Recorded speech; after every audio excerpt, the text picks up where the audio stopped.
In the dead of night, a ladder propped against a second-story window, and a baby who would never be heard from again, and a ransom note that would ignite one of the most infamous manhunts in American history. What if the man executed for the crime was innocent?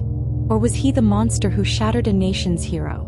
Welcome to the True Crime Report Cold Cases, where we uncover the chilling truths behind America's unsolved mysteries.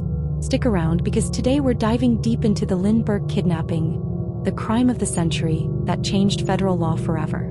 By the end of this video, you'll learn the shocking details of the abduction, the botched investigation, the controversial trial, and the lingering doubts that still haunt this case nearly a century later. You'll walk away questioning everything you thought you knew about justice in the Great Depression era.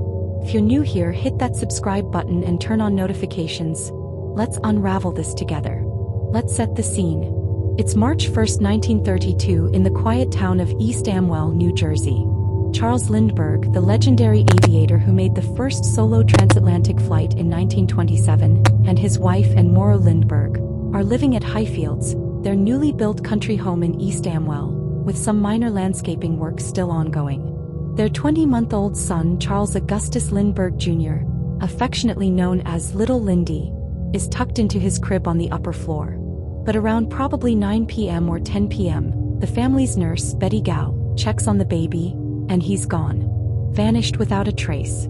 And had just stepped out of the bath, and Charles rushes to the room, only to find a crudely written ransom note on the windowsill demanding $50,000. Armed with a gun, Lindbergh and the butler search the grounds, discovering ladder impressions in the mud, a broken wooden ladder nearby, and a discarded baby blanket.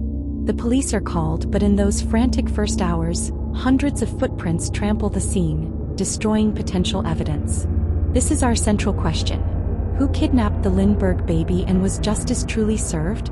As we peel back the layers, you'll see how fame, desperation, and flawed forensics turned this into a circus of suspicion that still sparks debate today.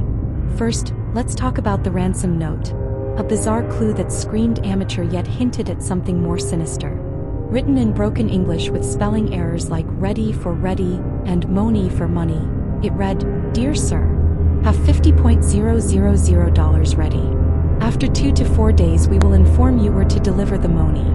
We warn you for making any ding public or for notify the police the child is in gut care." At the bottom, a strange signature, 2 blue circles around a red one with 3 holes punched through. Experts analyzed it and concluded the writer was likely a German immigrant who'd spent time in America. The grammar was off, but the handwriting consistent. No fingerprints on the note or ladder, suggesting gloves and covered shoes. The ladder itself was handmade from multiple types of wood, showing carpentry skill but designed in a way that made it dangerously unstable. Police offered a massive reward, $25,000 from the state, plus $50,000 from the Lindberghs, equivalent to over $1.8 million today. But as days turned to weeks, con artists crawled out of the woodwork. Enter Gaston Means, a shady figure who swindled socialite Evelyn Walsh McLean out of $100,000 by claiming he could retrieve the baby. He ended up in prison for embezzlement. And then there was Violet Sharp, a servant in the Morrow household, Anne's family, who acted suspiciously during questioning and tragically took her own life with cyanide before her 4th interrogation. Her alibi later cleared her, but it highlighted the investigation's heavy-handed tactics. As the search intensified, the Lindberghs turned to unlikely allies. Organized crime bosses like Al Capone even offered help from prison in exchange for favors, an offer police rejected. Rumors swirled about mob involvement, but no credible link was ever proven.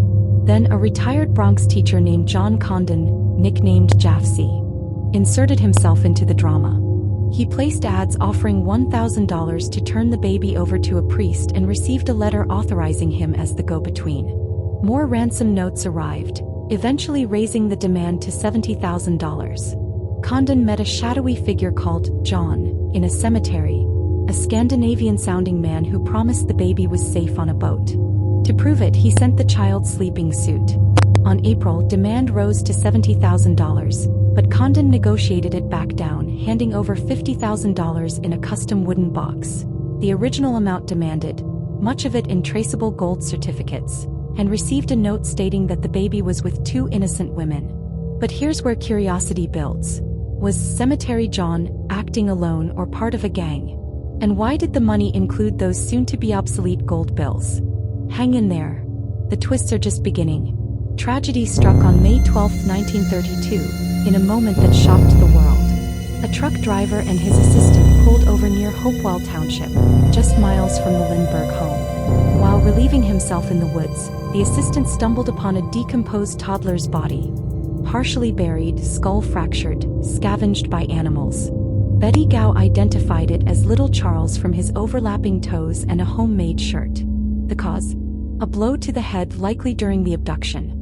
Lindbergh insisted on cremation soon after the autopsy and identification, a decision that later fueled conspiracy theories. The nation mourned and the case shifted from rescue to murder. But with the body found, hope faded, until the ransom money started surfacing. For over 2 years, investigators tracked those serial numbers. Bills popped up in New York, Chicago, even Minneapolis.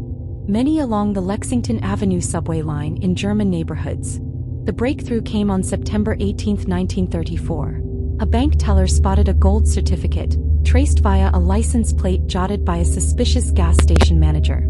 It led to Bruno Richard Hauptmann, a German immigrant carpenter living in the Bronx with a criminal past in Germany.